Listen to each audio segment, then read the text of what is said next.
Hello ನಮಸ್ಕಾರ, ಎಲ್ಲ ಹೇಗಿದ್ದೀರಾ? Welcome back to my YouTube channel. ತುಂಬ ಜನ ಕೇಳ್ತಿದ್ರಿ ಮಲೆನಾಡಲ್ಲಿ ಹೇಗೆ ಪೋರ್ಕ್ ಮಾಡ್ತೀರಾ ಅಂತ. ಹಾಗಾಗಿ ಇವತ್ತು ಪೋರ್ಕ್ ರೆಸಿಪಿ ತಂದಿದ್ದೀನಿ. ಮಾಂಸ ಸ್ವಲ್ಪ ಕಂದಿದ್ಮೇಲೆ ಉಪ್ಪು ಅರಿಶಿನ ಪುಡಿ ಹಾಕಿ ತಿರುಗಿ ಕೊಡಬೇಕು. ಇವತ್ತಿನ ಈ ರೆಸಿಪಿ ಮಾಡ್ತಿರೋರು ಇವರೇ ನೋಡಿ, ಮೇನ್ ಶೆಫ್ ಇವರು. ಈಗ ಮಲೆನಾಡ್ ಸೈಡ್ ಪೋರ್ಕ್ ಹೇಗೆ ಮಾಡ್ತಾರೆ ಅಂತ ಕೊನೆವರೆಗೂ ನೋಡಿ. ಹಾಗೆ ಲಾಸ್ಟಿಗೆ ಒಂದು ಇಂಪಾರ್ಟೆಂಟ್ ಮಸಾಲ ಕೂಡ ಆ್ಯಡ್ ಮಾಡ್ತಾರೆ, ಅದನ್ನು ಕೂಡ ತೋರಿಸ್ತಾ ಇದ್ದೀನಿ. ಅರಿಶಿನ ಪುಡಿ ಉಪ್ಪು ಹಾಕಿದ್ರಿಂದ ತಿರುಗಿ ಕೊಡ್ತಾ ಇದ್ದಾರೆ. ನನ್ನ ಮೈದನ್ನ ಇವರು ಮಾಡ್ತಿರೋರು ಪೊಲೀಸಾಗಿ ವರ್ಕ್ ಮಾಡ್ತಿದ್ದಾರೆ ನೋಡಿ. ದೊಣ್ಣೆನ ಸ್ಟೇಷನಲ್ಲಿ ಯೂಸ್ ಮಾಡಿ ಎಷ್ಟು ಈಸಿಯಾಗಿ ತಿರುಗಿ ಕೊಡ್ತಿದ್ದಾರೆ. ಹಾಗೆ ನನ್ನ ನಾದಿನಿ ಕೂಡ ಇಟ್ಕೊಳಕ್ಕೆ ಹೆಲ್ಪ್ ಮಾಡ್ತಾ ಇದ್ದಾರೆ. ನೀಟಾಗಿ ತಿರುಗಿ ಕೊಡಬೇಕು. ಮಾಂಸ ಜಾಸ್ತಿ ಇರೋದ್ರಿಂದ ತಳ ಹಿಡಿಯೋ ಚಾನ್ಸಸ್ ಇರುತ್ತೆ. ಹಾಗಾಗಿ ಟೌಟಲ್ ಕೂಡ ತಿರುಬೋದು. ಜಾಸ್ತಿ ಮಾಂಸ ಇತ್ತು ಅಂತ ದೊಣ್ಣೆಲಿ ತಿರುಗ್ತಾ ಇದ್ದಾರೆ ಅಷ್ಟೇ. ಒಂದು ರೌಂಡ್ ಈ ಥರ ಎಲ್ಲ ತಿರುವಿ ಆದಮೇಲೆ ಸ್ವಲ್ಪ ನೀರು ಹಾಕಿ ಕ್ಲೋಸ್ ಮಾಡಿ ಬೇಯಕ್ಕೆ ಬಿಡಿ. ಜಾಸ್ತಿ ನೀರು ಹಾಕಬಾರ್ದು, ಸ್ವಲ್ಪ ಹಾಕಿದರೆ ಸಾಕು. ನೆಕ್ಸ್ಟು ಕಟ್ ಮಾಡ್ಕೊಂಡಿರೋ ಈರುಳ್ಳಿ ಹಾಕಬೇಕು. ಈರುಳ್ಳಿ ಹಾಕಿದಷ್ಟು ಚಂದ ಅಂತೆ, ಹಾಗಾಗಿ ಜಾಸ್ತಿ ಹೆಚ್ಕೊಂಡಿದ್ದಾರೆ. ನಿಮ್ಮ ಸೈಡೆಲ್ಲ ಹೇಗೆ ಪೋರ್ಕ್ ಮಾಡ್ತೀರಾ ಕಮೆಂಟ್ ಮಾಡಿ. ಈರುಳ್ಳಿ ಎಲ್ಲ ಹಾಕಿದ್ಮೇಲೆ ಶುಂಠಿ ಬೆಳ್ಳುಳ್ಳಿ ಪೇಸ್ಟು ಹಾಗೆ ಮೆಣಸಿನ್ಕಾಯಿ ಪೇಸ್ಟ್ನ ಹಾಕ್ಕೊಂತಿದ್ದಾರೆ. ಮೆಣಸಿನ್ಕಾಯಿನ ಪುಟ್ ಮೆಣಸಿನ್ಕಾಯಿ ಅಥವಾ ಜೀರಿ ಮೆಣಸಿನ್ಕಾಯಿ ಅಂತ ಅಂತೀವಿ ನಮ್ಮ ಕಡೆ, ಅದನ್ನು ಯೂಸ್ ಮಾಡ್ಕೊಂಡಿದ್ದಾರೆ. ತುಂಬ ಹೆವಿ ಖಾರ ಇರುತ್ತೆ, ಅದು ಸ್ವಲ್ಪ ಹಾಕ್ಕೋಬೇಕು. ಇನ್ನೇನು ನಾರ್ಮಲ್ ಶುಂಠಿ ಬೆಳ್ಳುಳ್ಳಿ ಪೇಸ್ಟ್ನ ರುಬ್ಬಿಟ್ಟು ಹಾಕಿದ್ದೀವಿ ಅಷ್ಟೇ. ನಾರ್ಮಲ್ ಮೆಣಸಿನ್ಕಾಯಿನೂ ಯೂಸ್ ಮಾಡ್ಬೋದು, ಆದರೆ ಪುಟ್ ಮೆಣಸಿನ್ಕಾಯಿ ಹಾಕಿದರೆ ಗ್ಯಾಸ್ಟ್ರಿಕ್ ಆಗಲ್ಲ ಅಂತ ಪುಟ್ ಮೆಣಸಿನ್ಕಾಯಿ ಯೂಸ್ ಮಾಡ್ತೀವಿ. ಎಲ್ಲ ಹಾಕಿ ಆದಮೇಲೆ ಮತ್ತೆ ನೀಟಾಗಿ ಮಿಕ್ಸ್ ಮಾಡ್ಕೋಬೇಕು. ನಮ್ಮ ಫ್ಯಾಮಿಲಿಲಿ ಯಾವುದೇ ಫಂಕ್ಷನಲ್ಲೂ ಪ್ರತಿ ಒಂದರಲ್ಲೂ ನನ್ನ ಮೈದನೇ ಫೋರ್ಕ್ ಮಾಡೋದು ಯಾವಾಗ್ಲೂ. ಯಾಕೆಂದರೆ ಫಂಕ್ಷನ್ಗಳಲ್ಲೆಲ್ಲ ಜಾಸ್ತಿ ಮಾಂಸ ಇರುತ್ತೆ. ಗೊತ್ತಿರೋರು ಮಾಡಿದರೆ ಒಳ್ಳೆಯದು. ಸ್ವಲ್ಪ ಮಾಂಸ ಆದರೆ ಯಾರು ಬೇಕಾದರೂ ಮಾಡ್ಬೋದು. ಜಾಸ್ತಿ ಮಾಡೋದ್ರಿಂದ ಗೊತ್ತಿರೋರು ಮಾಡಿದ್ರೇ ತುಂಬ ಚೆನ್ನಾಗಿರುತ್ತೆ.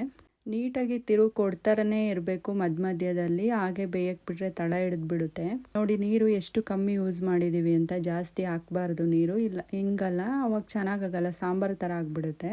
ಖಾರ ಪುಡಿ ಧನಿಯಾ ಪುಡಿನ ಹುರ್ಕೋಬೇಕು. ಧನಿಯಾ ಪುಡಿಗೆ ಸಾಂಬಾರು ಪುಡಿ ಅಂತಲೂ ಅಂತೀವಿ ನಮ್ಮ ಕಡೆ.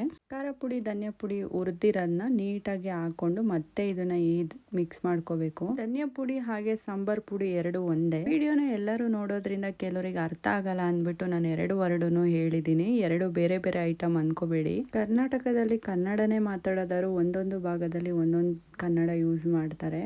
ವರ್ಡ್ಸ್ಗಳು ಸ್ವಲ್ಪ ಚೇಂಜ್ ಇರುತ್ತೆ, ಅರ್ಥ ಆಗಲ್ಲ ಕೆಲವು ಟೈಮು. ಹಾಗಾಗಿ ನಾನು ನೋಡಿಬಿಟ್ಟು ಎರಡು ವರ್ಡನ್ನು ಹೇಳಿದ್ದೀನಿ ಅಷ್ಟೇ. ಎರಡೂ ಹಾಕ್ಕೊಂಡಾದ್ಮೇಲೆ ನೀಟಾಗಿ ಮಿಕ್ಸ್ ಮಾಡ್ಕೋಬೇಕು. ಪೋರ್ಕ್ ಅರ್ಧ ಬೆಂದಮೇಲೆ ಖಾರ ಪುಡಿ ಧನಿಯಾ ಪುಡಿನ ಹಾಕಿ ಮಿಕ್ಸ್ ಮಾಡ್ಕೋಬೇಕು. ಫುಲ್ ಬೆಂದಮೇಲೆ ಹಾಕಬಾರ್ದು, ಆವಾಗ ಅದು ಖಾರ ಪುಡಿನ ಧನಿಯಾ ಪುಡಿನ ಎಳ್ಕೊನಲ್ಲ. ಖಾರ ಪುಡಿ ಧನಿಯಾ ಪುಡಿ ಹಾಕಿದ ಮೇಲೂ ಸ್ವಲ್ಪ ಹೊತ್ತು ಬೇಯಿಸಬೇಕು ಇದನ್ನು ನೀಟಾಗಿ. ಜಾಸ್ತಿ ಮಾಂಸ ಇರೋದ್ರಿಂದ ಇಷ್ಟು ನೀಟಾಗಿ ಕಲಿಸ್ಕೋಬೇಕು. ಸ್ವಲ್ಪ ಆದರೆ ಏನು ತೊಂದರೆ ಇಲ್ಲ, ಸ್ವಲ್ಪ ತಿರುವಾಡಿದ್ರು ಸಾಕು. ಇದು ಹಂದಿ ಬ್ಲೆಡ್ಡು ಕಟ್ ಮಾಡೋ ಟೈಮಲ್ಲಿ ಎತ್ತಿಡ್ಕೊಂಡಿದ್ರು.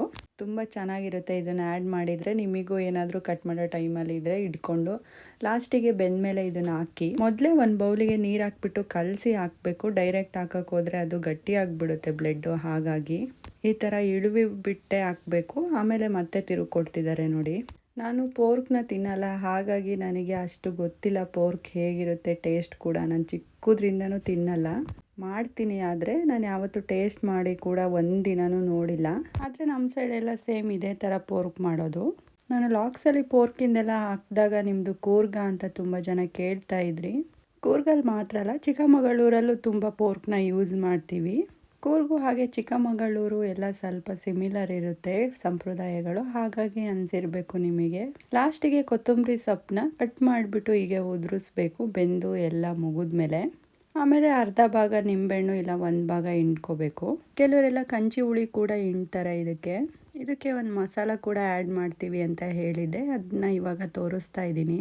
ಕೂರ್ಗ್ ಮಸಾಲ ಇದು ಪೋರ್ಕಿಗೆ ಯೂಸ್ ಮಾಡೋ ಅಂಥದ್ದು. ಈ ಮಸಾಲ ಯೂಸ್ ಮಾಡಿದರೆ ಪೋರ್ಕ್ ಕೂಡ ಬ್ಲ್ಯಾಕ್ ಆಗುತ್ತೆ, ಹಾಗೆ ಟೇಸ್ಟ್ ಕೂಡ ಸಖತ್ತಾಗಿರುತ್ತೆ.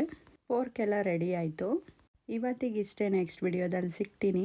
ಸಬ್ಸ್ಕ್ರೈಬ್ ಆಗೋದು ಮರಿಬೇಡಿ, ಹಾಗೆ ಶೇರ್ ಮಾಡಿ, ಲೈಕ್ ಮಾಡಿ. ಬಾಯ್.